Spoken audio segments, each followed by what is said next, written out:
Oh, hi, everybody. So we're going to give everybody a little bit of time to get in. Looks like we had a little bit of a technical error there. Not really sure what was going on, but we are here. So when you get in here, let me know and say hello. And we'll get started as soon as we get our audience built. So this is going to be, we've got a lot to unpack. So we may go over just a little bit. Let me know too if I'm too loud. I've got some new headsets and I don't know, they just seem really loud to me. So, but yeah, let me know when you get in here and we'll get started on this here in just a moment. For you guys just catching up that did not catch last week, we are talking about Resurrection Mary. And there's a lot of other stuff that kind of goes into this, what I call folklore versus urban legend. And we're going to get into that tonight. So some really interesting information, because like I said, this area was no stranger to just really bad stuff happening. So let's see what's going on in the chats real quick, and I'll try not to put my finger in anybody's face. All right, so it looks like we've got John here. Hi, John, and Christopher, and Lewis, and Mikey. Hi, Mikey, and Frank. Oh my goodness, we got a bunch of people here. All right, awesome, awesome. Okay, so we'll go ahead and we'll just do our regular house cleaning. So like I always announce on the feeds, Facebook is getting more aggressive with reach. As always, they want it to be more of a pay to play. And for pages that have a good organic following, they really clamp down on them. So, you know, we're constantly, you know, trying to get new material out to you guys. But the best thing that you guys can do to help us and show your support, and it's absolutely free, is just to share out our content. Invite people to our streams that you think might be interested in what we offer here. So there's that. Let's see, share and like. Also, don't forget our YouTube channel. Now, there will be times, and I know a lot of our people here are already aware of that, but there will be times where we may split a show because of the type of content, and it will, you know, maybe some of it will air on Facebook and the rest of it will air on YouTube, as well as our website. So make sure that you're subscribed to our YouTube, so that way you get notifications through them, because we go live through there too. So it's kind of just, you can get, you know, notifications through them. We also have a watch page on our website. So any of our content artists that are in that particular program, you can go to our watch page on our website and catch any of the past shows. And that can be helpful too if, you know, you work or you're not able to catch some of our feeds sometimes. If you have a business, group, or product and you're looking to advertise, PBDC TV now has limited sponsorship spaces available. You can reach us here through Facebook or through our website for more information. Now, also, the submissions for the costume contest have closed. So we're now into the voting phase. Now, I believe the voting phase, Oz behind the curtain, if I'm not mistaken, runs till the 22nd or the 24th. In other words, you've got a little while. So go make sure you're going and voting. You can vote one time per day per IP address for your particular choice for the the costume entries. So it runs through the 24th. Okay. So make sure you're voting. Once we do that, we'll put up the the winner, and they will win a fabulous prize. So that's going to be exciting. We'll go ahead and we're going to get our legal mumbo jumbo out of the way. So for educational purposes, under Section 17 of the USC or the US Code, 107 US Code, Title 17, which covers copyright, as well as fair use, notwithstanding the provisions of Sections 06 and 106A, the fair use of a copyrighted work, including such use by reproduction in copies or photo records or by any other means specified by that section for the purpose such as criticism, comment, news reporting, teaching, scholarships, or research is not an infringement of copyright. And I do consider our feeds here as educational because we bring you information. It is of the darker, variety, but we bring you a lot of information that you might not be able to find, other places. So that out of the way. So let's see what's going on in the comments, and then we're going to do a little bit of a recap for anybody that may have missed last week's show. Hi, Liz. How are you? Hi, Aka. Hi, Kisa. Let's see. Hi, Buttons. How are you? Good to have you here. Fish titties. Let's see. More, yes. So John says we do fit in that morbid curiosity. Yes, we absolutely do.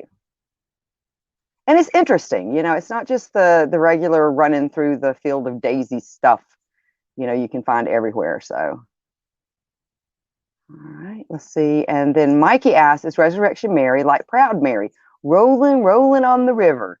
Well, she will hitch a ride if you'll let her. So, okay. All right. And then Lynn's here. Hi, Lynn. Good. Glad you're back. We'll be covering some more of the Chicago area tonight. So just to give a little bit of a recap, we were talking about Resurrection Mary. Now, Resurrection Mary is, some people state it as an urban legend. My particular philosophy on urban legend versus folklore is that in most cases, when it comes to urban legend, you're going to find that it's going to be, well, my sister's hairdresser's brother's cousin told me so and so. Now, with folklore, it's usually based on some grain of truth, whether it be something that happened, a particular place, that kind of thing. So you can usually find some seed of truth in folklore versus urban legend. Not to say that urban legends aren't great. They're absolutely fabulous.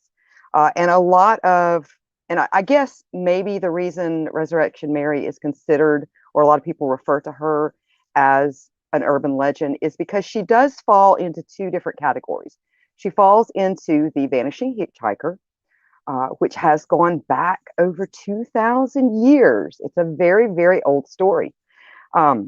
As well as the Lady in White. And there are a lot of different pieces of folklore and urban legend that surround the Lady in White.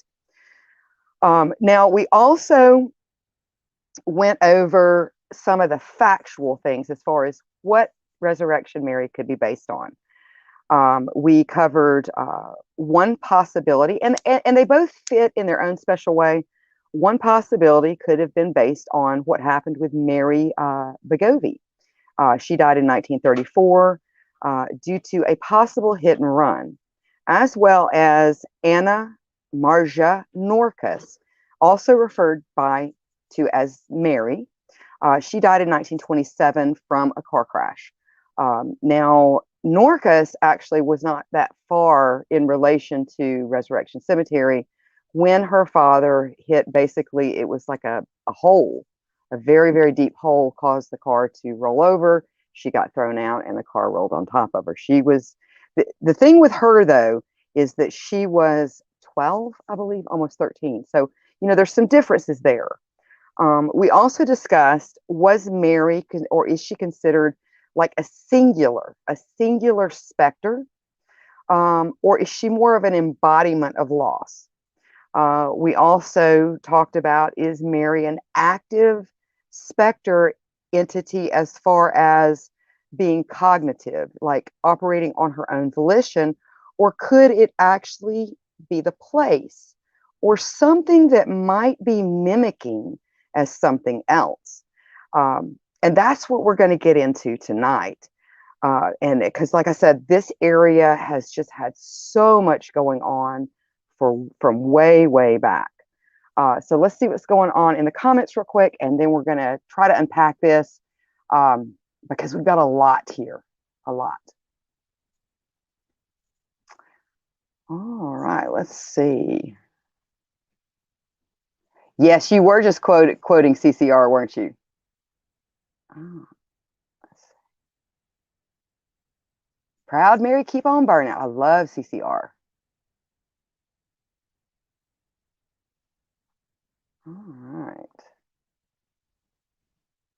Chet's Melody Lounge still puts a drink on the bar for Mary.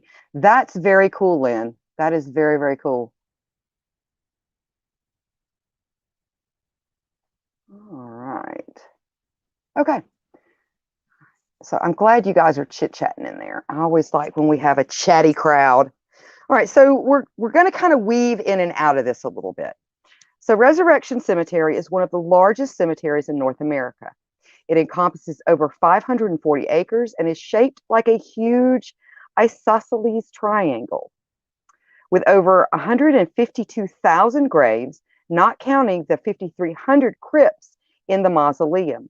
It is truly a mammoth burial ground. And I do believe it is considered one of the largest in the United States, or the continental United States. And the area residents have nicknamed this particular shape that it forms as the Resurrection Triangle, due to all the strange events that have taken place there throughout the years. Now, Resurrection was consecrated in 1904 and opened officially in 1912. It is a Roman Catholic burial ground, maintained and operated, at least by one point, I'm not really sure if it still is, it may still be, by the Catholic Archdiocese. The cemetery was named in commemoration for the feast celebrating the resurrection of Jesus Christ. Now, why are these lines or shapes so significant, and what could they mean? And the really kind of cool thing is, not only does Resurrection Cemetery create its own resurrection triangle, it's also a smaller triangle within a larger triangle. Now, some of this information I got from michaelkeene.com, or clean.com, I'm sorry. He is a writer. Now, starting with Resurrection Cemetery and ending at St. James Sag Church, this section of Archer Avenue in southwest suburban Chicago forms the northern border of a triangle of forest preserve, lakes, trails, and burial grounds that could easily be described as the most haunted area in Illinois. Encompassing most of the Cook County Forest Preservation District, Palos Division, this triangle is defined by the Calumet Sag Channel to the south, Archer Avenue and the Des Plaines River to the north, and South Keene Avenue to the west. It is a hilly, wooded area filled with over a dozen small lakes and sloughs, shallow depressions that often fill with water during the spring and summer. And water can be very significant sometimes when it comes to paranormal activity. This area has a well-deserved reputation built on generations of strange encounters and creative storytelling. It is home to no less than 10 mystery sites involving everything from hauntings to unsolved murders to the site of America's second nuclear reactor.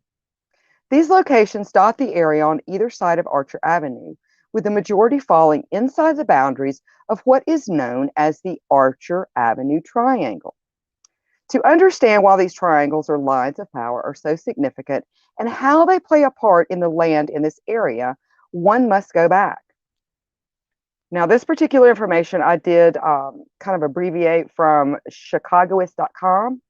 Now, in 1909, Daniel Burham published the Plan of Chicago. And you would think that Chicago would be, I mean, it is older, but just to think that they came up with a plan for Chicago in 1909, that just doesn't seem that long ago, especially for me, since I'm like 140 something years old. Now, a proposal for Chicago's development that would become a textbook example of America's urban planning. It outlined ideas for green spaces and parks, lakefront development, highways, railroads, railroad use and locations, cultural centers, and yes, the layout of their streets. The plan recommended a systematic arrangement of streets and avenues within the city in order to facilitate the movement to and from the business district. This directive, translated into the development of the grid system. So Chicago was really, the plans were to have it on a grid system. But you're going to notice something if you look at a map of Chicago. Not everything is on a grid system. Now, with few exceptions, Chicago streets are arranged so that they are 8 blocks to every mile, with each block why can I not read tonight? Basically incrementing into the addresses by the 100. So they're trying to keep it very orderly and grid-like.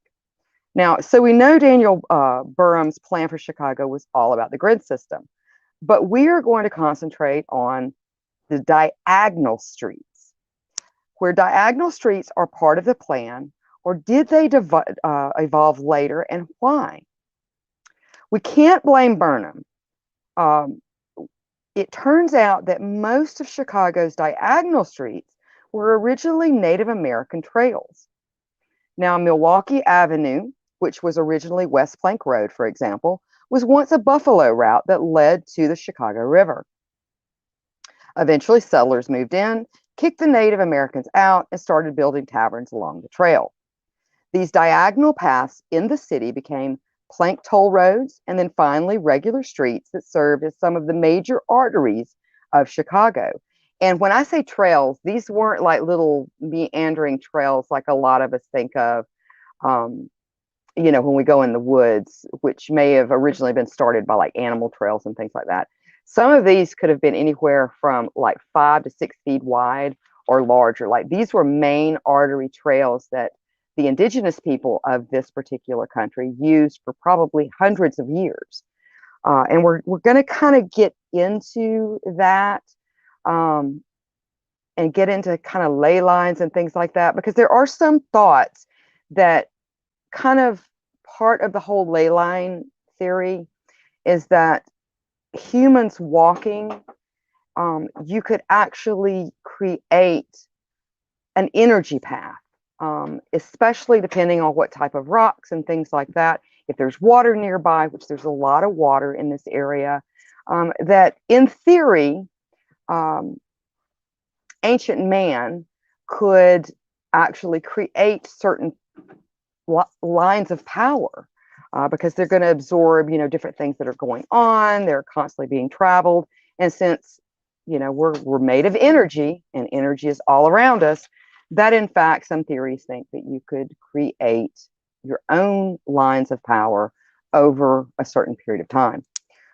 So to get into kind of ley lines, and I like the way that this particular website kind of worded it. The name of the website is kanagatv.com, I do believe, no, kanaga.tv. So just like we have our own energy systems or chakras, Mother Earth also has hers. When you start looking into the nature of this universe and the earth, you will see how everything is a mirror. Within us is a universe. Around us is a universe. And we are all connected. We are connected to Mother Earth through the subtle electrical currents that run around the entire planet. These electrical currents are known as ley lines and are almost like Mother Earth's veins. Just like we have veins that flow in and out of our heart, Mother Earth has ley lines. Each are lines of energy that coil around the Earth in a similar fashion as a strand of DNA. In fact, the ley lines intersections are believed to be the highest points of energy or high concentrations of electrical charges, which are also referred to sometimes as nodes. The ley lines are also said to be able to take information or energy from these higher vibrational points and carry them around the world, spreading knowledge and wisdom to all inhabitants. Now, I know that might sound a little woo-woo-ish, but think about the Aztecs, um, the Egyptians.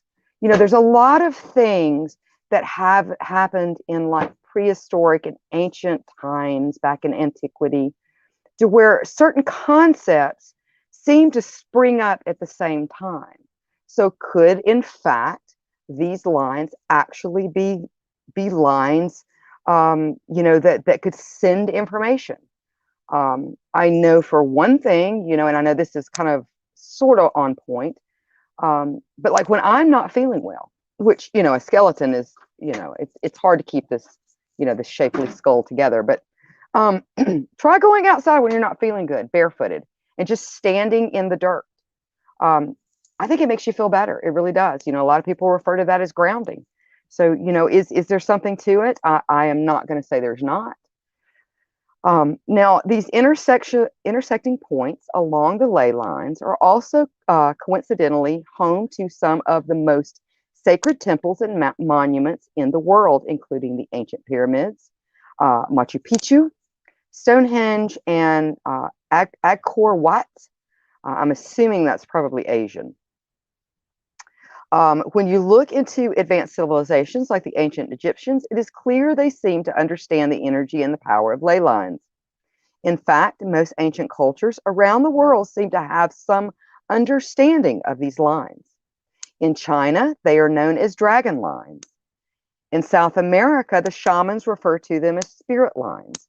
In Australia, the ancient Aborigines called them dream lines.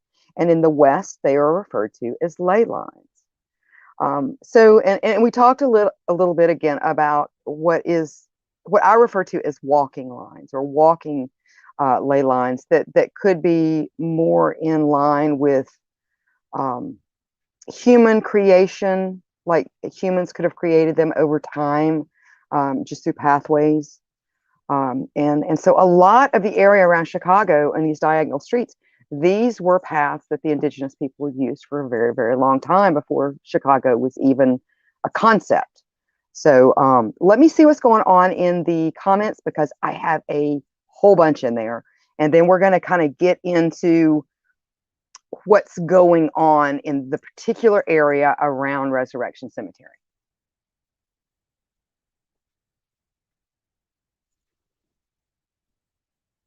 Yes, I'll be rattling bones. Hi, Angie. How are you? And then Akash says that she is created by the forest. I love the earth between my hooves. All right, let's see. And then Liz agrees. It makes her feel better as well. It really does. It always makes me feel better.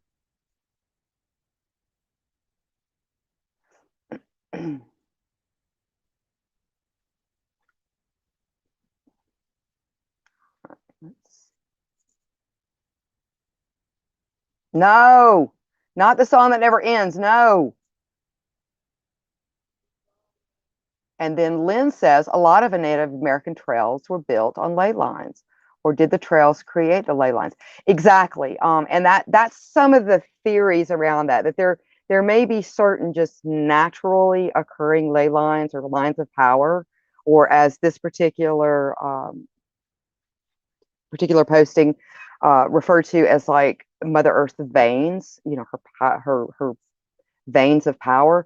But there are some theories. There's some theories out there that just like places can absorb energy and cause like just residual haunts and different things like that, that humans themselves can create these ley lines. Exactly, Lynn, exactly.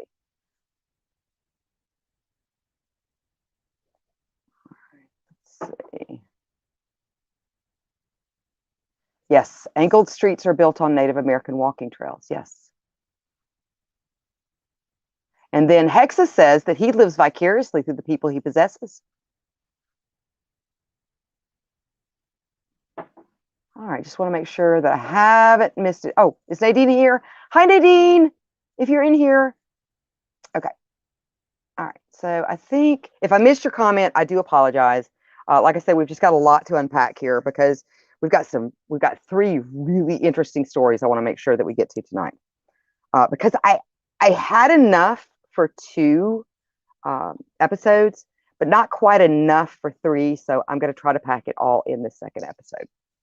All right, so let's kind of talk about kind of more the area around Archer Road, Resurrection Cemetery, and some of that area. And a lot of the stuff is not as spread out as you would think, because I was looking at just some of the things that have happened in the area, how far, from this area it was. So we're going to go, to my best estimate, at the very most, like a 15-mile perimeter around this area to talk about some of the things that have happened.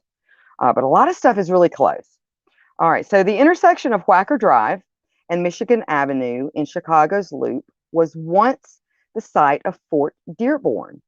Now, the road workers there found many buried skeletons, and since then, there has been many sightings of ghostly apparitions of the 19th century settlers in that area. All right, this fort is gone now, but a few of its boards can be found in the Chicago History Museum in Lincoln Park. Now, just a little bit of information about that. Now, in August of 1812, under threat of the Potawatomi, Captain Nathan Held began the evacuation of 94 people from the isolated outpost of Fort Dearborn to Fort Wayne. Now, the group included several dozen soldiers, as well as 9 women and 18 children. After traveling only a mile and a half, they were attacked by 500 Potawatomi warriors, and I apologize if I mispronounced that. And in under an hour, 52 members of Held's party were killed. The rest were taken prisoners. The Potawatomi then burned Fort Dearborn before returning to their village. Now, these events are now seen as a foundational moment in Chicago's storied past. Now, 14 miles southwest of the Loop, which would have been where Fort Dearborn was located, Justice, which is the area where Resurrection Cemetery is located, grew along the route of Archer Avenue, which was a former Indian trail and one of the oldest roads in Cook County. Bordered on the northwest by the Illinois and the Michigan Canal, there's water. The community is divided into east and west proportions by the Tri-State Trolleyway. 2 large cemeteries are on the east side of Justice, as well as several smaller ones on the west side. That further defines the community. In 1835, the I&M Canal Commissioners began selling land in this area in order to help finance the construction of the canal. The earliest settlers were Irish canal workers and German immigrants. Stagecoaches traveling along Archer Avenue linked the area with Chicago. When the I&M Canal opened in 1848, canal barges carried passengers and freight eastward to Chicago and westward to the Illinois River. Now, by the 1850s, the Justice area was crisscrossed by Archer Avenue, LaGrange Road, and the canal, as well as a railroad running along the south side of the canal. Now, by 1890, a small community stretched several blocks along the north side of Archer Avenue. Late 19th century and early 20th century maps label this area as Mount Forest or Seafield. In 1894, Bethina Cemetery was established on the northeast side of the settlement. The presence of the cemetery and Resurrection Cemetery, which was put there in 1904, stimulated the local economy growth. So, in other words, this area is almost surrounded either by water or by cemeteries. Now, the area apparently was kind of, it was like the cemetery area. The picnic groves and taverns opened to cater to cemetery visitors from Chicago. In 1901, streetcars began to run from Chicago to Joliet along Archer Avenue. Weekends and holidays brought crowds from Chicago to visit the picnic groves, taverns, and cemeteries.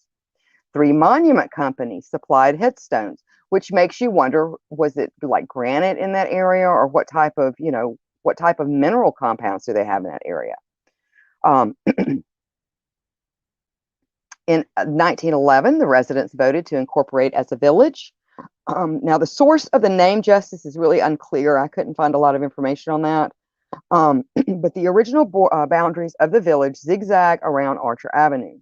Workers constructing the Calumet Sag Channel occupied an area along the eastern edge of the incorporated area. So that's, if I'm understanding correctly, that's kind of adding more water into the equation. Now, some of this information I found at chicagohauntings.com. And basically, so your question would be, why Archer Avenue? Well, again, it's kind of a necropolis, or at least surrounded by a whole lot of cemeteries as well as water. And despite the temptation to dismiss the complex paranormality of Archer Avenue as simply a jumble of various renditions of some ancient and unfounded ghost stories, the continuing reports of eyewitness defying attempts to dismantle this road's reputation and more than a century of experimental accounts have tried to find an explanation for the seemingly concentration of paranormal activity along Route 171. 171, yes.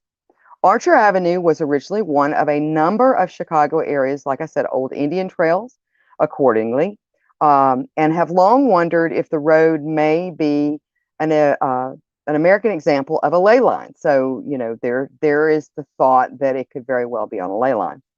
The concept of ley lines originated in Britain with a gentleman by the name of Alfred Watkins. He was a retired brewer and noticed that the English countryside was covered by long tracks, which he termed lays, which is basically based on lay, meaning meadow, which intersect at various points. Now, Watkins' book, 1925 book on ley lines, The Old Straight Track, drew quite a following upon its release, creating a breed of researchers referred to as ley hunters, who began to locate and map these ley lines. The point at which 2 or more ley lines meet were later termed nodal points. I think I said nodes, but it's nodal points. Observation of these nodal points led some researchers to believe that such crossroads were, in fact, ancient sacred sites. Many lay hunters came to assert that these nodal points or sacred sites often hosted extraordinary phenomenon, including apparitional sightings, which is what Mary is. And that equally mystifying events also can occur along ley lines that connect them. So around these ley lines and these nodal points, it seems like the paranormal type activity kind of increases. Now, later, Guy Underwood, a dowser, claimed to have discovered that these points contained underground springs, which seemed to create patterns of spiral lines of forces around them. He also found straight lines of this same force, which he termed holy lines, passing through these sites. Now, occult investigator Stephen Jenkins speculated that poltergeist activity and other haunting phenomenon may actually take its energy from these nodal points, which kind of makes sense. Like-minded observers have wondered if ancient cultures, including Native Americans, harbored an awareness of these energies and utilized them as sacred paths and sites for their ritual activity. One final theory that may explain the Archer Avenue phenomenon holds that running water nurtures psychic activity. It is worth noting that St. James Sag is nearly surrounded by waterways bound by the Cal-Sag Channel to the south and the Des Plaines River, the Illinois and Michigan Canal, and the Chicago Sanitary and Shipping Canal, which all run parallel to each other along Archer Avenue. Now, these waterways follow Archer all the way southwest to Joliet and northeast to Summit, just north of Resurrection Cemetery. Whatever the explanation the stretch of road mapped as route, and they have it as I-71, so that makes a little bit more sense, has long been associated with many unseen forces, forces which create explicable lights and eerie frequent car crashes, spectral chants, and full-fledged apparitions, again, like Mary. And there's other ones around there. It's not just Mary. There's a lot of other ladies in whites and different specters that show up at some of these other cemeteries. Because some of these other cemeteries, and I'm only going to touch on just a few things in this area. They're just like a drop in the bucket of some of the phenomenon around there. There's a lot of specters in this area. So before we get into some of the incidents and locations, I'm going to check the chats real quick.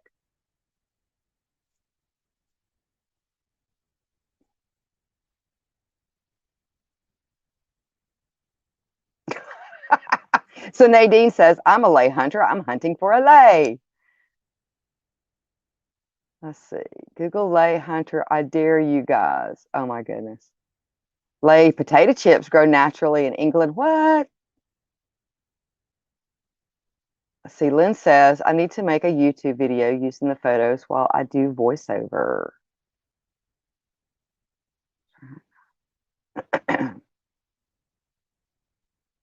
Okay, and so Lynn says the Cal Sag, lots of workers died digging it. And I'm not surprised. I'm really, really not surprised.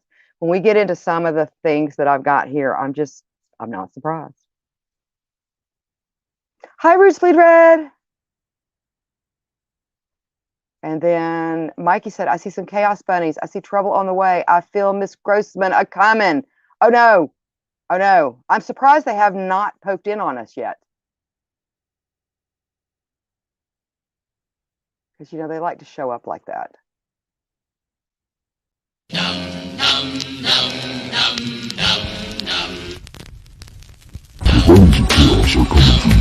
The bunnies of chaos are coming for you. The bunnies of chaos are coming for you. Good morning! Jinx. See, I was right about to get to this, and bam, there they are. Damn, Miss Grossman. All right, okay. So if I missed your comment, I do apologize. So the incidents and location, and some of this information I got from hauntedplaces.org. Now, one of the places, and we're going to kind of sort of start closer and move out. Like I said, if I'm right, I went about a 15-mile perimeter kind of around the area, which really, at least from my standpoint, doesn't really seem that far. So first of all, on the kind of just some of the smaller ones, Archerwood Cemetery. Now, the legend has it that only those leaving the cemetery can see and hear a white, filmy, hovering spirit of a sobbing woman. So again, most of these cemeteries around here have some sort of specter that is related to it. And that is Archerwood Cemetery right there. Now, the other one, and I think Lynn brought this up last week, and it's connected to O. Henry, the dance hall where Mary was spotted a lot. And that is the Irish legend. Now, it was formerly a speakeasy. This 1915 building was a popular hangout for gang members, including Al Capone. The place has a very violent history and is haunted by several spirits. These include a bartender who was allegedly pushed down a flight of stairs by a gangster who took a dislike to him, as well as a prostitute whom he had fallen in love with. Both were allegedly buried in the cellar, where a ghostly man in an overcoat has been seen ascending the basement staircase before vanishing. Now, the prostitute has been seen in the downstairs bathroom and once appeared to a former owner to commend him on the renovations. So apparently, I guess this one can communicate. Now, the ballroom across the street on this same raid was owned by the builders who actually constructed the speakeasy. And that would be the same owners that owned the O. Henry. The building across the street was the O. Henry, the dance hall. Now, a tunnel linked the two once crossed beneath the road, as an illegal casino was located in the basement. Now, they say, I've heard this in some other places, that this particular tunnel also linked to some other places as well, as a way for, certain people that the law might be looking for to escape. It was also a really good way to get rid of maybe dead bodies, things like that. Now, going back to the prostitute and the bartender. Now, from my understanding, like it said just a moment ago, they are allegedly buried in the cellar. And from what I've heard, like down there in the cellar, like the dirt area they say it's got like a really weird texture to it, as if it may have been used for something, almost like a greasy kind of, I don't know if you've ever walked on crushed bone. It's just got kind of a weird feeling to it. And some people describe it as that. So there's the Irish legend, as well as Maple Lake. Now, Maple Lake, the ghost light at Maple Lake is, according to local legend, a reddish yellow orb that appears over the lake and floats into the woods on the other side. It is believed to be the spirit of a man who was decapitated nearby in an accident. The light is his lantern as he looks for his head. We also have Portage Woods. Now, these woods are known by locals to be the home of the ancient gnomes. Beware coming there at night. Glowing eyes follow you throughout the woods. Many sightings are seen on the other side of the river, just over the railway bridge. We also have Morton College, and this one doesn't look too spooky. So the spirit of Emily, a young girl who was murdered, lingers around the school. The murder took place on a nearby Laramie Bridge before the school was built. Security guards have seen Emily on the rooftop at night, and theater goers have heard her in the theater, especially during violent plays that contain murder scenes. And we're going to be getting to some really good stories here in just a moment. Do we need to stop for a commercial? I think we need to stop for a commercial. Yeah, because it's already 10:43. We'll stop for a commercial real quick, guys.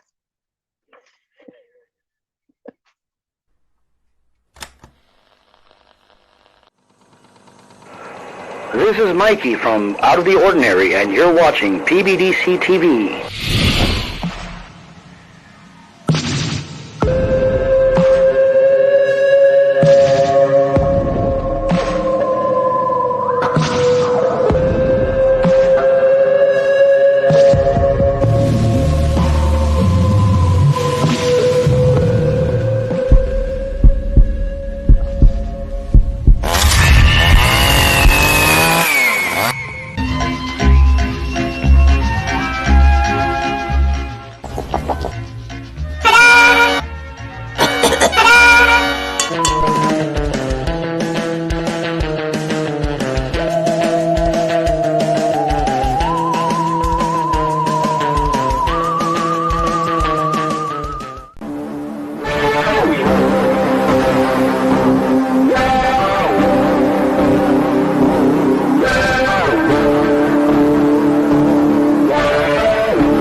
listen to music and getting a little bit of time for some creepy research, I'm always representing with my PBDC merch.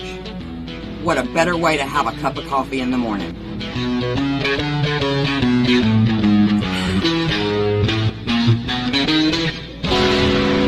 Don't forget to check out our other cool merch at rootsbleedred.com. That's rootsbleedred.com. This is Professor Edgar Fluffosaurus from Spooky Tales with Steve the Cat, and when I'm not hosting Monster Chat or knocking down small Japanese cities, I'm watching PBDC TV.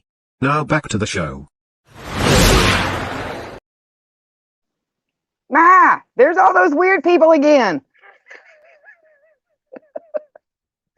Okay, all right. So kind of getting back, like I said, I want to touch on some of the smaller things before we get to some of these bigger ones.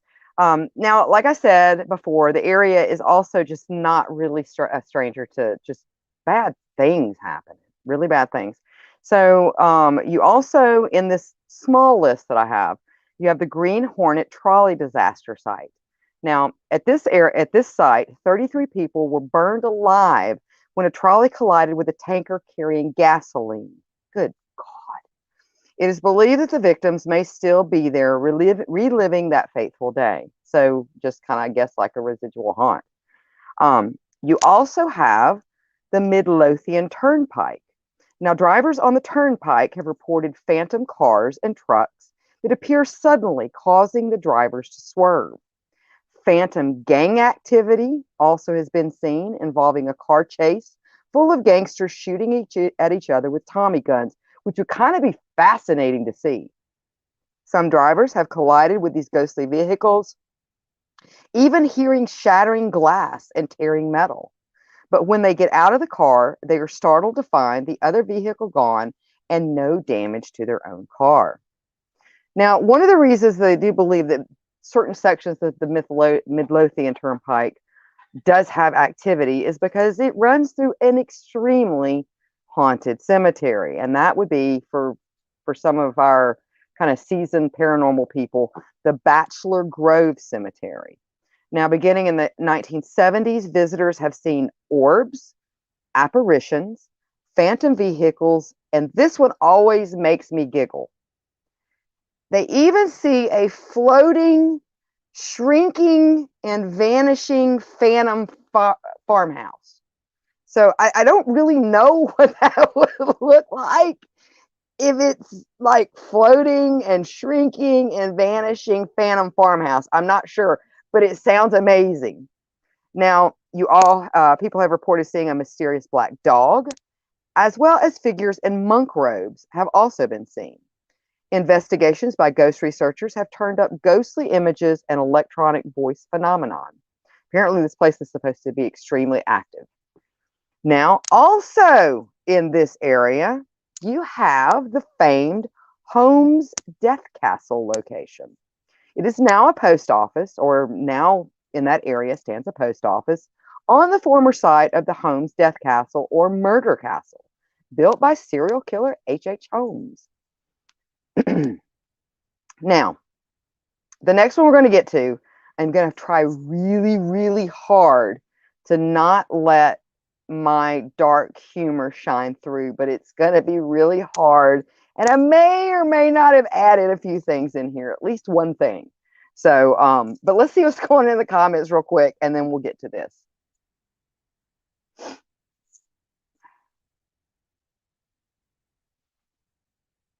Yes, like a shrinky dink, Liz. I still can't figure out what in the world that would look like. And then Lynn says, nice photo of Bachelor Grove. Thank you.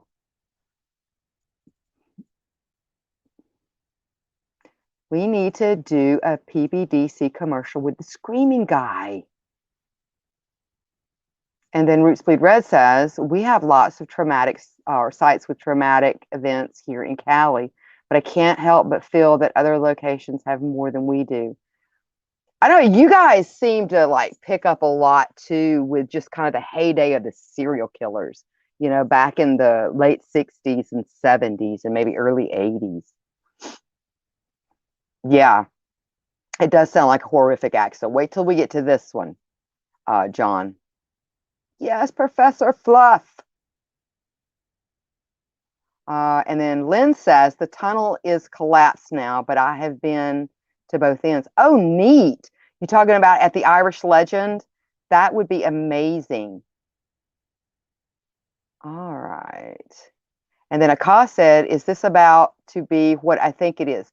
Probably so. Probably so. Yes, probably so. And I'll do my very best not to let my dark humor shine through too much and try to be respectful. Hi, Richard. How are you? But I'm sorry. There's just, especially when it's like it happened a long time ago. I try not to be disrespectful, even though it wasn't that long ago for me, since I'm like 140 something years old. But there's just, I don't know. Something about it just makes me giggle. All right, we're going to talk about Showman's Rest. And a lot of this came from a really, really fascinating article on a website called the IndyStar.com. I'm assuming that's an Indiana newspaper is what I'm assuming. All right, in Forest Park, Illinois, Showman's Rest is a section of Woodland Cemetery where the remains of a 1918 circus train wreck were buried in a mass grave. Between 60 and 110 employees were killed when another train conductor fell asleep, causing his train to strike the circus train. Many of the victims' names were not known. The truth about the Showman's Rest section of Woodland Cemetery is violent and heart-wrenching, and it needs no embellishing. At dawn on June 22nd of 1918, an empty passenger train weighing 150 tons barreled into a stopped circus train and mostly into the sleeping carts, killing the trapeze artist, the bareback riders, a lion tamer, a strongman, and almost an entire clown family, among dozens of others. But the crash was not the work of German saboteurs, as some believe, due to the U.S. being at war with Germany. It was simply that the engineer of the other train fell asleep at the throttle.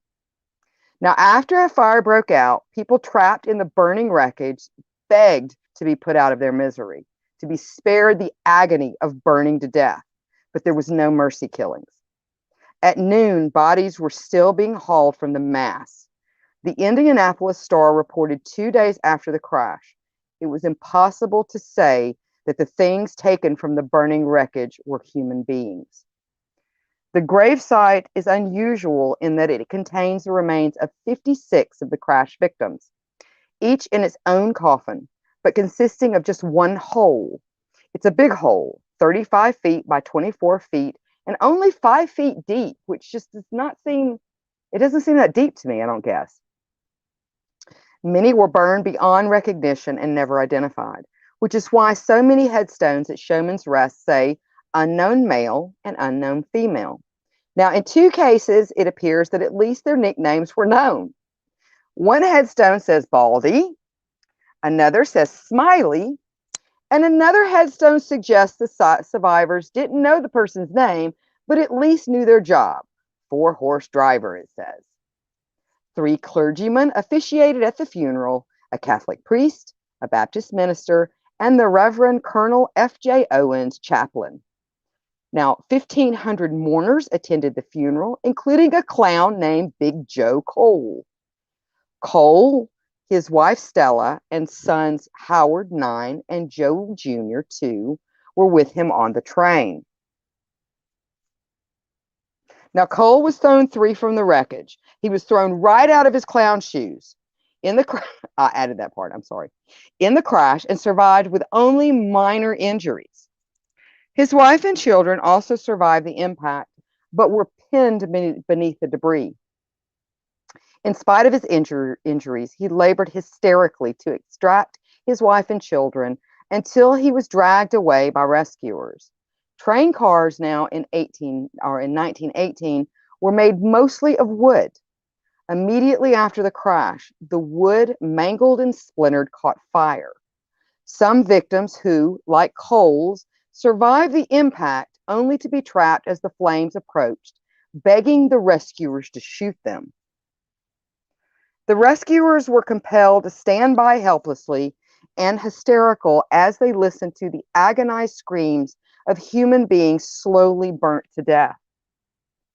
As the trapped Coles burned to death, Joel Cole lay on a stretcher, wept bitterly, and said, "I wish I could have died with them."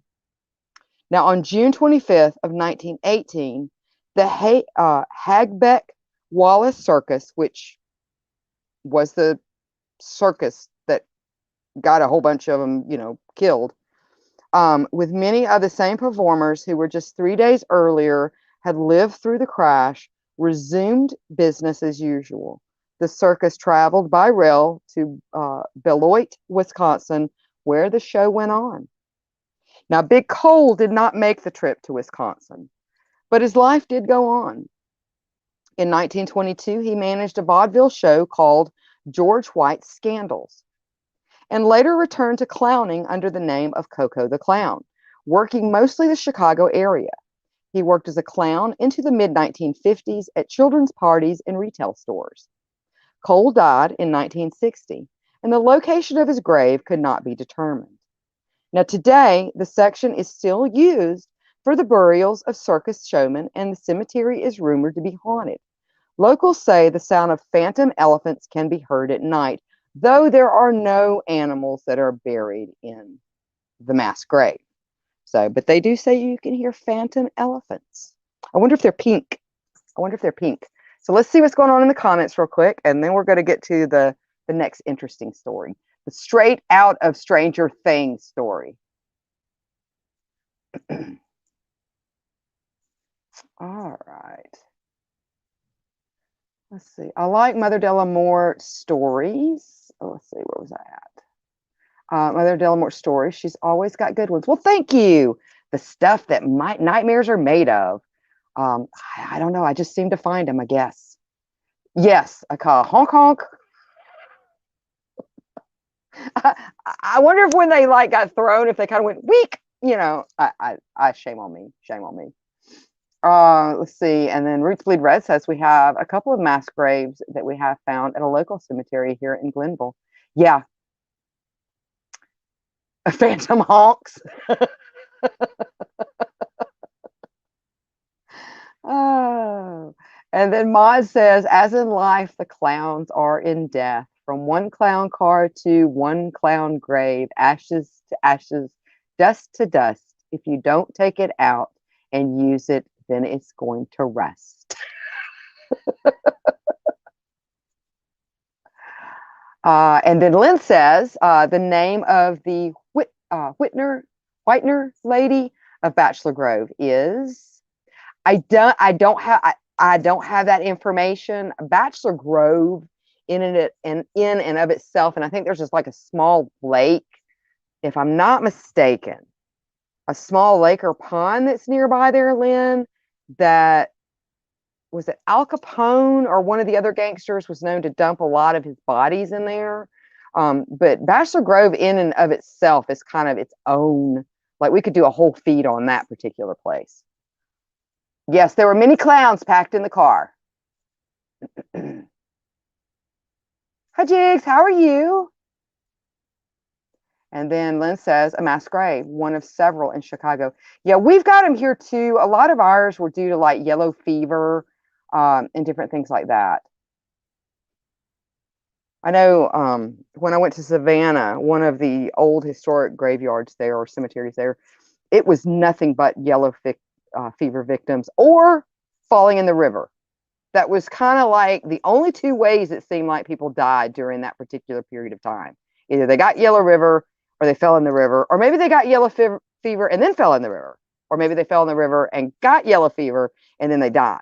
But there was a whole lot of that going on. So, all right. So the next one we're going to move to, which was out of a lot of this information I got was out of the ChicagoTribune.com. And this, like I said, is almost something straight out of Stranger Things. So if you're a fan of Stranger Things and you know about the secret government labs, that's kind of what we're going to get into now. So we're going to talk about Site A.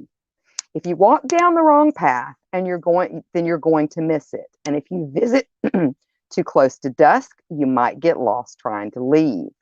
That was probably the intent of scientists who were doing nuclear tests deep inside Red Gate Woods as national efforts worked towards creating the first atomic bomb, giving birth to the nuclear age. Today, all that is left of Site A and Plot M in the Red Gate Woods, a Cook County forest preserve near Willow Springs, is only a stone marker where the first nuclear reactor was rebuilt in 1943. There you go. In 1943, scientists from the University of Chicago and an exiled Italian Nobel Prize winning physicist by the name of Enrico Fermini began conducting nuclear experiments at the 19-acre plot known as Site A. It was actually part of the Manhattan Project, the federal government's nuclear development program during World War II. The 1-acre area nearby, known as Plot M, was designated as a dumping ground for the radioactive waste. Fermini was one of the scientists credited with ushering in the nuclear age.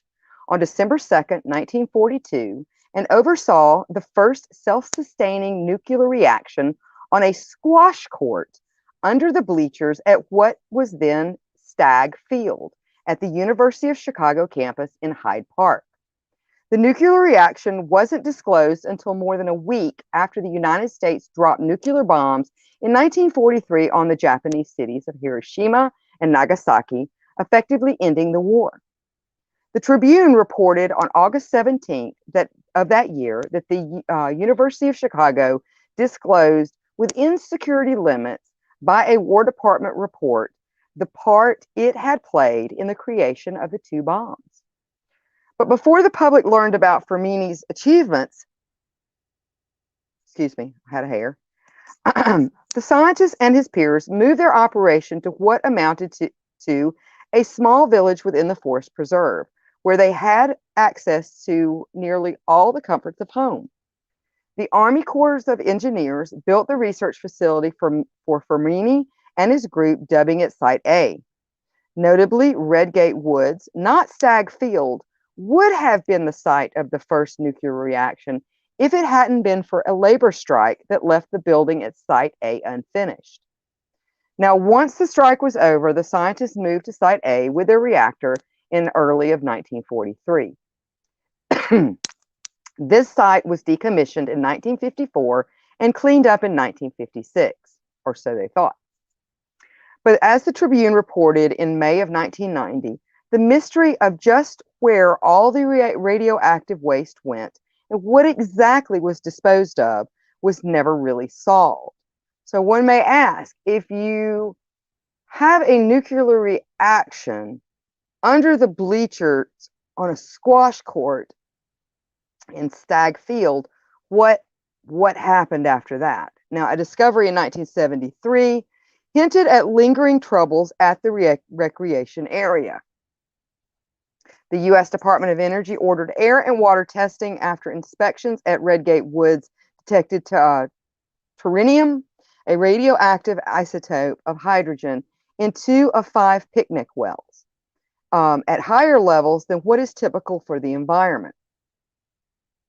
15 years later, Argonne National Laboratory, the government's research facility tasking with the testing, released a report that recommended the DOE buy the site and fence it off because human or natural processes may result in unacceptable human exposure to and environmental releases of radioactive and hazardous waste. The news alarmed residents living nearby, and a local environmental activist group called Broken Arrow, named after the military term for a nuclear mishap, brought public pressure to bear on the officials to clean up Plot M. And starting on March 1990, Broken Arrow put together a list of more than 100 users of well water near Red Gate Woods, compelling the Illinois Department of Nuclear Safety to offer to test wells. The Tribune reported in May of 1990 that routine tests at the Plot M dumping site turned up nothing out of the ordinary, but when workers decided to wander over to the larger area where Fermini's reactors had stood, they stumbled upon something that was anything but ordinary. There, in the heavy undergrowth, were some bits of debris, old graphite bricks, and a pencil-like bit of metal, perhaps an inch long. Their Geiger counters went crazy. The metallic fragment was uranium. After years of checking on the site and monitoring radiation in the water, scientists in the spring of 1993 were prepared to go underground to get dirt samples and find out just how bad the radiation left over from the Manhattan Project experiment really was.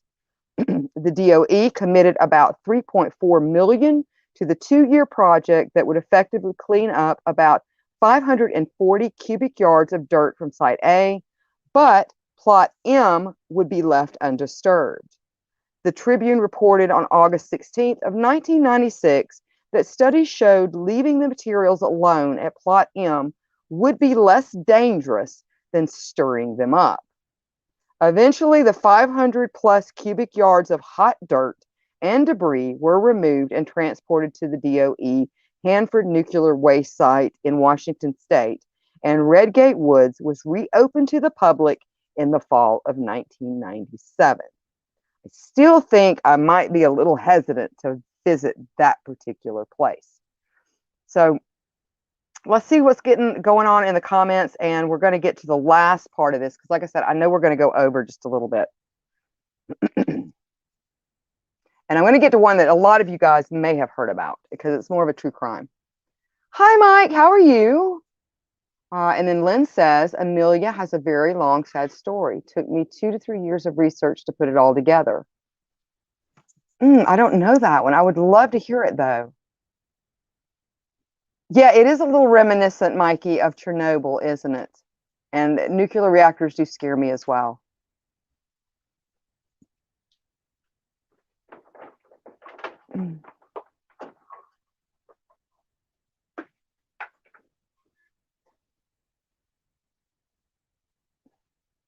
Phantom.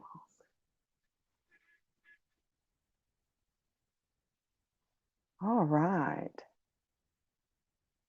Okay. All right. And again, I apologize if I did not get to your comment. All right. And one of the last incidents, I guess, that could kind of contribute to just all this crazy stuff that is going on in this area. And that would be the Grimes sister murders. Now, I know, like I said, a lot of you guys are familiar with the Grimes sisters murders. Now, the Grimes sisters were kidnapped and murdered between December of 1956 and January of 1957. Some of this comes from themedian.com, and some of it just comes from Wikipedia. Now, the murder of the Grimes sisters is an unsolved double murder that took place in Chicago, Illinois, United States on December 28, 1956, when 2 sisters named Barbara and Patricia Grimes, aged 15 and 12, disappeared while traveling from Brightington Park Movie Theater to their home in McKinley Park, which was not far. Now, on December 28th of 1956, the 2 daughters of Joseph and Loretta Grimes, Barbara Jean Grimes, and Sister Patricia Kathleen Grimes, asked permission to watch the Elvis Presley film Love Me Tender at the Brightington Theater. They're really big Elvis Presley fans. The 2 then left around 7:30 p.m. and promised to arrive home before midnight. The Brightington Theater was only about 1.5 miles from their home in McKinley Park. Barbara and Patricia were carrying cash that amounted to around $2.50. It was unknown whether the 2 of them went on foot or by bus because of the cinema's location. It just wasn't that terribly far away. Now, a friend of Patricia's named Dorothy Winert sat right behind Barbara and Patricia throughout the film. And the thing about this particular story, as we get into it, it's almost got its own kind of paranormal feel or spectral feel to it, because of just some of the locations kind of have their own stories too. So now Dorothy and her sister left, Dorothy, the one that was sitting behind the Grimes sisters, and her sisters left the cinema around 30. But the theater itself was having a double showing. And the Grimes sisters stayed not only for the first viewing, but also for the second showing. It was during that break that Dorothy last saw Barbara and Patricia in front of the popcorn sellers during the film's break. But when the two did not come home by midnight, Loretta, their mother, then asked her eldest daughter, Teresa, and her son, Joey, to wait at the bus stop near the home, as Loretta Grimes anxiously waited at the home. When 3 bus routes passed and there was still no sign of Barbara and Patricia, Loretta then reported her daughter's loss to the Chicago Police Department at around 2:15 a.m. on December 29th of 1956. An extensive search was carried out to find the missing girls. The search for Barbara and Patricia Grimes was one of the most extensive searches for missing persons in the history of Cook County, Chicago. Thousands of police officers moved in to search, also assisted by hundreds of local volunteers. As many as 15,000 flyers were distributed. Even the local church offered a $1,000 reward, which was a lot of money back then, for anyone who could provide information on the whereabouts of the two. Now, a total of 2,000 people were interrogated, and one person named Edward Bedwell underwent a lengthy interrogation session. Despite these interrogations, several people still reported seeing the girls. Many people called the police and told investigators they had seen the girls after they left the cinema. Some, though, even saying that they saw them as early as January of 1957. Several people reported seeing Barbara and Patricia boarding the Chicago Transit Authority bus on Archer Avenue after the film finished. A bus driver reported seeing the two getting off a Western Avenue, but why they got off there, no one knows. Meanwhile, a young man named Roger Menard told investigators that he was sitting behind Patricia and Barbara at the movie right next to Dorothy Winnert. According to his description, he left the cinema almost simultaneously with the two girls, and he saw them walk down Archer Avenue. Now, Ed Lorden and his friend Earl Zatos also saw the two girls. They were driving past McKinley Park on the 35th Street and saw the two girls walking away laughing at midnight. So they were seen, a lot of people saw them leave the movie theater, and some people saw them just basically walking. Some reported seeing them getting on a bus. But there's going to be other reports too of people seeing them well past like the first 24 hours. Now, meanwhile, a young man named Menard investigated. He said he sat behind them, and according to his description, he saw them walk down Archer Avenue. Let's see. Now, meanwhile, a security guard named Jack Franklin reported that he had offered to drive them home because it was past midnight. Franklin met them near Lawrence and Central Park Avenue, but according to Franklin, the two girls refused and were kind of rude to him. Now, a friend of Patricia, Kathleen Burrock, saw Patricia walking past a restaurant. Someone also saw them on December 29th. Patricia was seen with two unknown girls during this time, and a cashier at the Clark Theater in downtown Chicago also saw the two around 1 a.m. There was also a statement from the owner of the D&L restaurant in West Madison who said that on December 30th at around 5:40 a.m., he had seen the two girls. The younger girl, possibly Patricia, staggered along looking drunk or sick. He stated that she was with Edward Bedwell. The place itself was about 5.5 miles from the Brighton Theater. So that's a distance, but it's not undoable. On January 14th, the parents of one of Patricia Grimes' classmates received 2 phone calls around midnight. During the first call, nobody at the other end spoke. Picking up the second phone call 15 minutes later, the classmate's mother heard a frightened and distressing voice ask, "Is that you, Sandra? Is Sandra there?" Before Anne could bring her daughter to the phone, the caller hung up. Anne stated she was convinced that the caller's voice belonged to Patricia Grimes. Now, on January 22nd of 1957, a passing motorist saw what looked to be mannequins off the bridge over Devil's Creek near Willow Springs, which is a southwest suburb. Now, Devil Creek, it's not named that anymore. I think it's named something else. Um, but at the time, it was known as Devil's Creek, and it's kind of got its own lore too.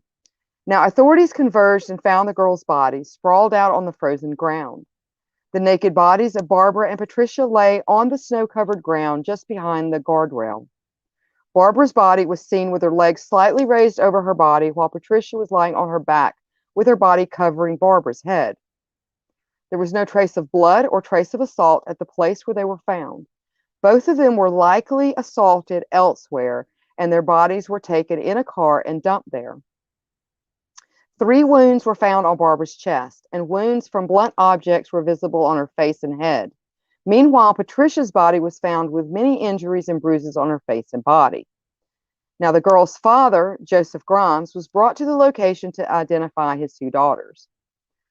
The autopsy concluded that due to their stomach contents, the approximate proportions of their last known meal, both sisters had in fact died within about 5 hours of the time they were last seen at the theater on either the evening of December 28th or the early morning of the 29th.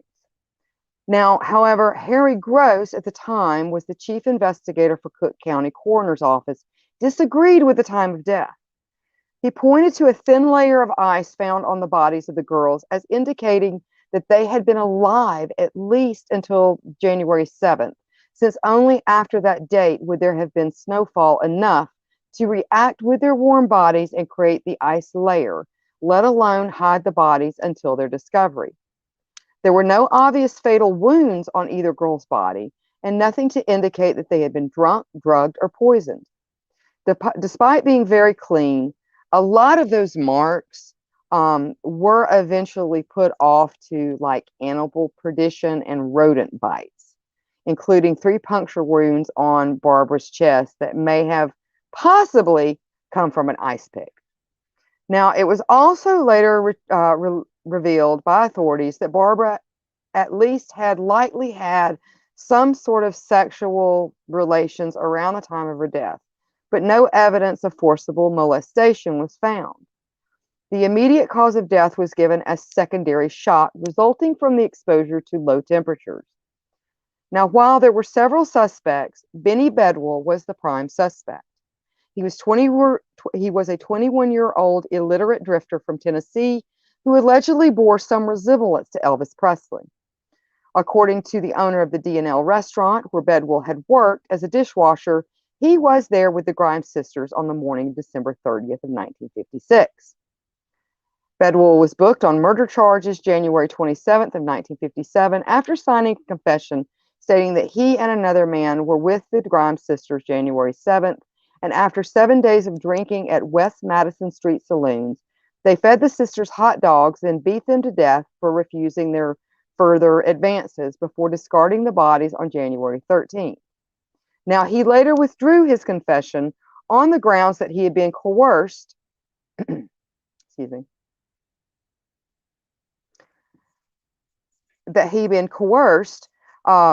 and basically, like when they did the autopsy, those particular, like the fact that he withdrew his confession kind of supported that because there was no alcohol or hot dogs found in the victim's system or stomachs, nor had they been beaten to death. So it just didn't match.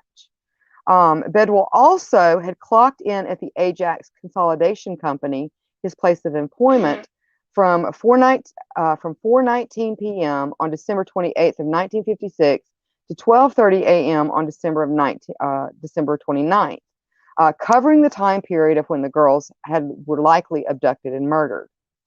However, Harry Gloss, chief investigator for Cook County Coroner's Office, who strongly believed Bedwell had in fact committed the murders, later charged that the marks found on the bodies had not been adequately investigated.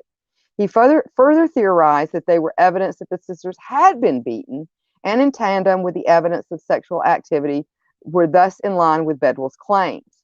Gross claims that official investigators were covering up these and potentially other lurid details of the case, possibly out of a desire to protect the girl's reputation or to spare the mother's feelings. Now, similar allegations would be repeated in later years by others, some of whom had claimed to see the original case files. The Chicago Crime Lab, meanwhile, continued to insist there was no evidence in either girl's case of extreme violence or sexual molestation. And after refusing to retract his statement, Gloss was fired by Coroner Walter E. McCarran on February 15th. However, in that same year, 1957, Bedwell was again involved in a case. He was arrested for the rape of a 13-year-old girl in Oak Hill. That's why Coroner Harry Gloss was convinced that Bedwell was the man behind the Grimes sisters' deaths. Now, yes, and that's him right there. Now, in 2013, Raymond Johnson, a retired West Chicago police officer, conducted a private investigation into the case. Throughout a series of studies, he believed that a man named Charles Leroy Melquist, who was 23 at the time, was the suspect for the kidnapping and murder of Barbara and Patricia. Melquist himself was convicted of the murder of a 15-year-old girl named Bonnie Lee Scott. Now, Bonnie's murder took place in September of 1958. Melquist disposed of the girl's body after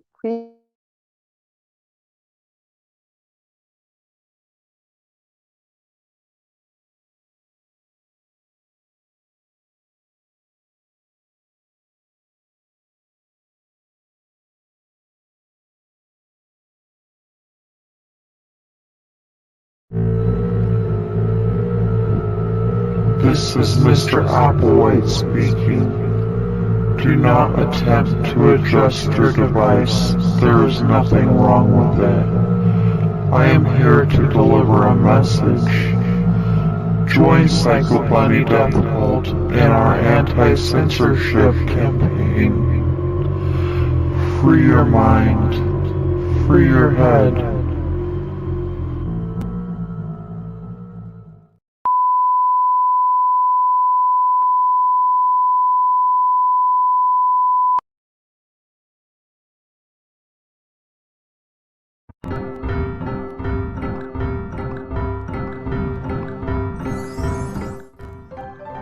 It's that time, kids.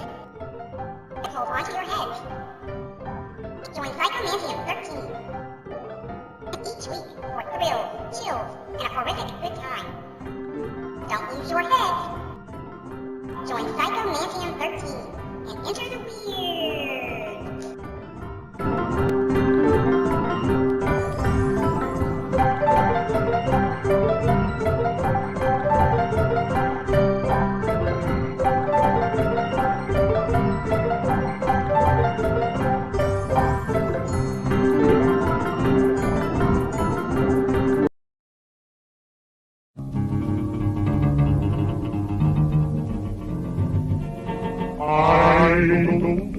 Set the world fire. I'm a lost in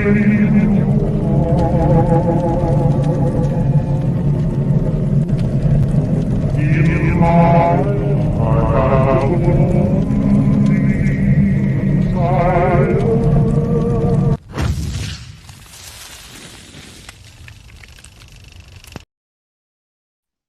Well, that was odd. I don't know what happened there. All of a sudden, I was just gone.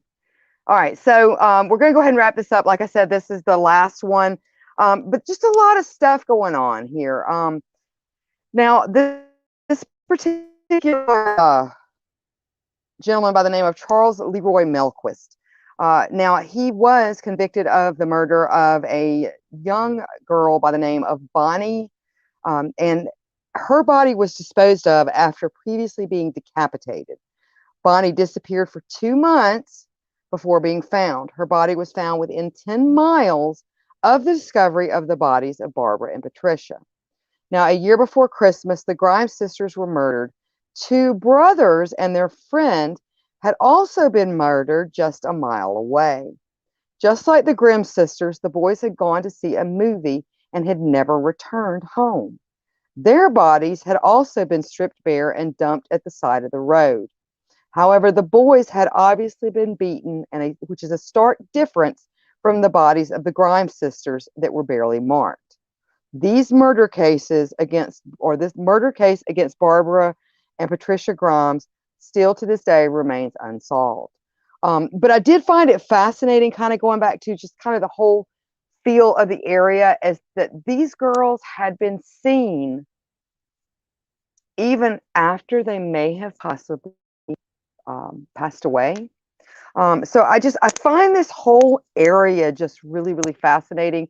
And I think if you go to the Chicago area, you're going to have a lot to see, but you might want to be careful. And I don't know if I'd go to Side A. I don't know. I don't think I want to leave there like glowing or anything. So let's see what's going on with cats.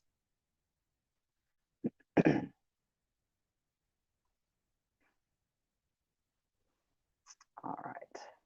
And then John says, sound like the torso murders in Cleveland. Yeah. I always kind of feel bad when they're unsolved like that, especially if it has to do with minors.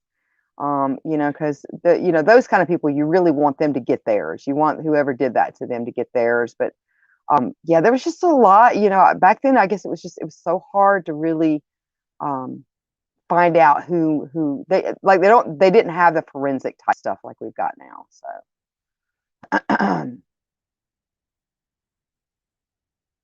let's see. Are you talking about the girls, John? They were watching Love Me Tender. The three boys, I have no idea.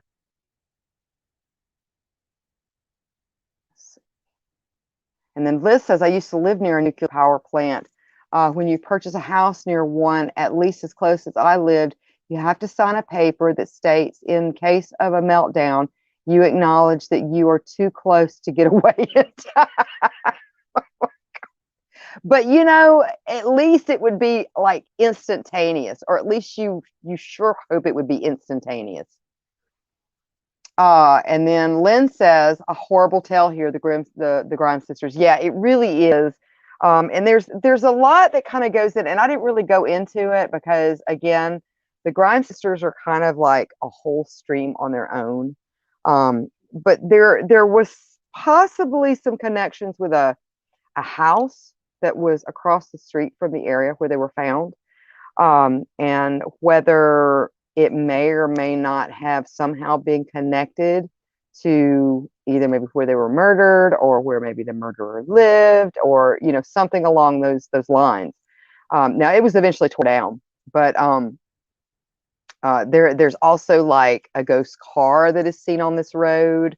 So there's just like Chicago has just got oodles and oodles and oodles of paranormal activity. Just a lot more than you seem to find in like one consolidated area. I mean, I know Chicago's big, don't get me wrong, but there's just a lot of stuff, a lot of crime, a lot of ghosts, a lot of just really bad events and tragedy and things like that. So there's really got to be some energy going on at this place. So, but I hope you enjoyed that. I know we kind of got away from the specter itself of Resurrection Mary, but to me, I think there's something larger going on here, and maybe she is just one of the byproducts of it. Whether, again, she is some sort of intelligent specter can be debated. I mean, it would seem that way, or it could very well just be something mimicking that. I don't know. But there's definitely enough negative energy in this area to probably keep these things like charged for some time. So, but I hope you enjoyed it. I hope you had a good time. I enjoyed covering this. I know it was kind of a classic, but I figured that was kind of appropriate for October. But we will get back into the obscure things as well. So I hope you have a great weekend coming up, and pleasant nightmares, everybody. Bye.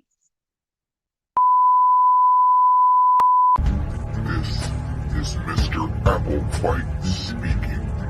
There is nothing wrong with your device. Join me here on Psycho Bunny DC. a delightfully dreadful consternation of horror content. Your head